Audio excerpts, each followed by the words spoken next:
This is the Leo Climaco Podcast. That's so true. There is no local news for cities and things like that. There are some, for small cities. there are some publications. We have the Pelican in Pompano. Yes. But none of them do investigative work, really. Right. So it may report on something and say this happened, but it doesn't peel back the layers and explain to people what's going on. And What there's a really no vacuum good there, way huh? to do it. There is. So it's one of the things that's important to me, and I spend a lot of time on. I have a newsletter.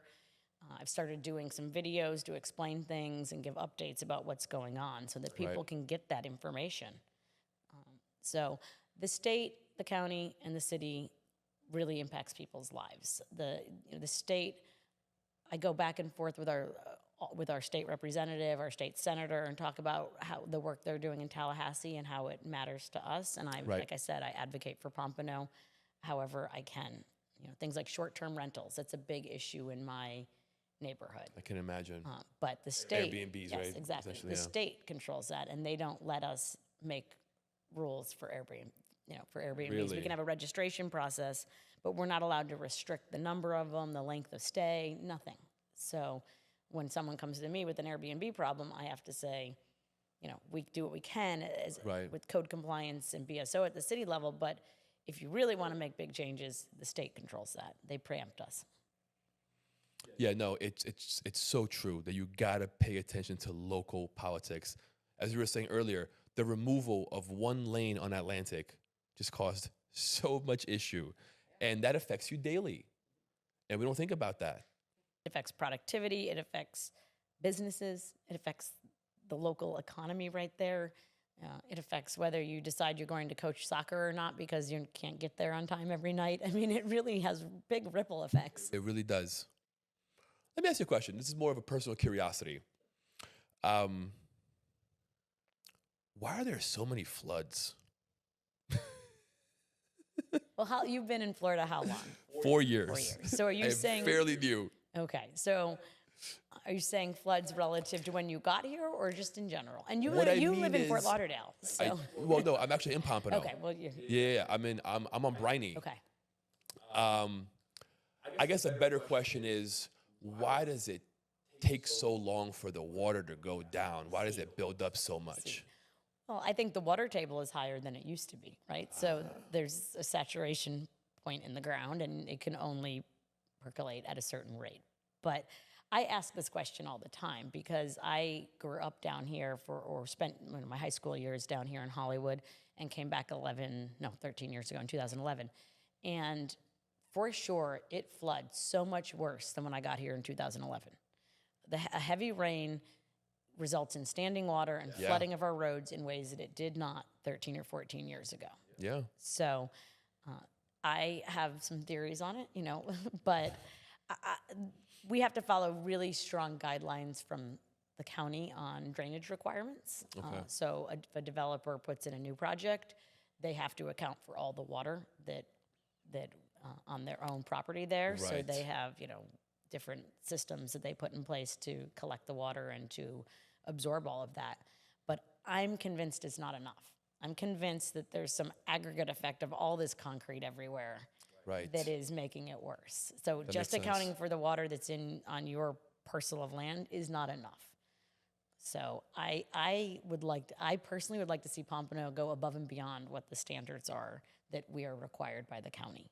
And that's one of the things when I say if Pompano does all the right things now, that we'll look back in 15 years and say, okay, we did that, and maybe we required a little more. And we're looking into whether legally we can do that, but it floods in Pompano, and I don't want us to turn into Fort Lauderdale with the flooding issues here. Mm-hmm. So we do a lot of local drainage projects. Yeah.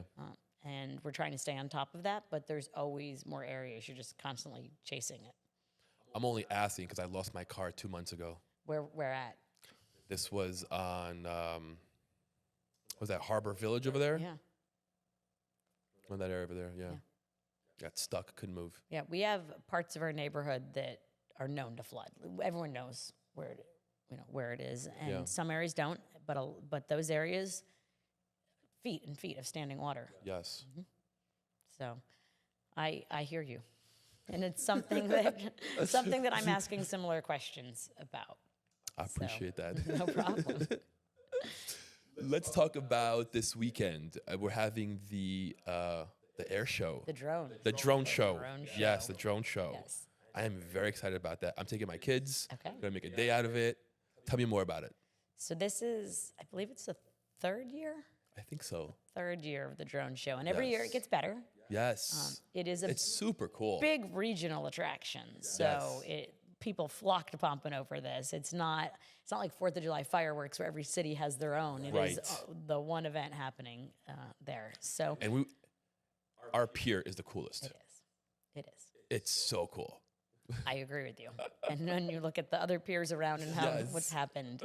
It definitely it was an investment worth doing. Yes, it was. So the drone show is, like I said, a regional attraction here. It's a lot of fun. Make a day of it. Bring the kids. I've been there every year. It's gets better each time. You know, even like the technology on the drones, the battery life, things like that is constantly evolving. Yes. So every year we change it a little bit and our plan for it. We did 2 of them last year. This year I think there's like a pre-show and then a show. Right. There's always set to music. So How many drones are there? Do you know? I do not remember. No. I'm sure I can get it for you, but I do not remember the number. But it's so cool when they show, like the fish or the airplanes or the flag. And the Pompano sign. The Pompano sign. Yes, it's so cool. You never How did know. it start? How did it start? Yeah. Our Sandra King, who works for our city, she's our public information officer and does communications. She runs this and spends a lot of time on it. So I don't know exactly how she started it, but it's something that every year we reevaluate, and there's such interest from the people in doing it. So, but it's a big production.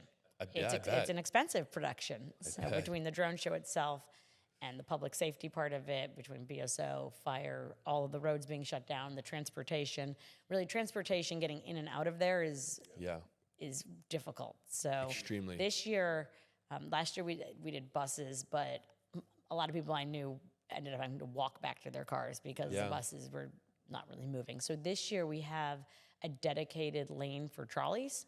Okay. So Riverside Drive will be closed and will be just used for the public transport for these trolleys. So it should actually, that should work better and flow this year to get on those. So I'm excited that every year we learn something from the year before. That's very cool. Yeah. But still expect to be in traffic for a while. 100%. My block gets packed. Yeah. I'm one of the lucky ones. I can walk there. Right. That's perfect. Right? Yes, it's so nice. My district cannot walk there. We are I always say, so District 3, where I represent, we are big users of the city. We go to the AMP, we go to the beach, we go to the restaurants. They have like these heat maps of people effectively, and my district uses everything. We have a lot of families. The kids are playing sports, so they're at the fields. We are big. Where does that border, District 3? So District 3 is west of Federal Highway. Okay. South of the air park. Okay. Down to the border of Fort Lauderdale. So Got the south, like middle section, west to I-95. Okay. With a few areas carved out of it, though. Got it. There's a small section off McNabb that's west of Federal, but east of the bridge on Cypress, the bridge on McNabb, that's in District 1, and John Knox Village is carved out into District 5. So there's a lot of little details, but it's mainly the neighborhoods. So Garden Isles, Lions Park, Orchid Grove, Old Pompano, Boulevard Park Isles, Snug Harbor, like some of the best neighborhoods in Pompano. Got it. So, but we have to drive everywhere. Yes. So when we go to Harbor Village, we have to pay meters now, things like that. Right.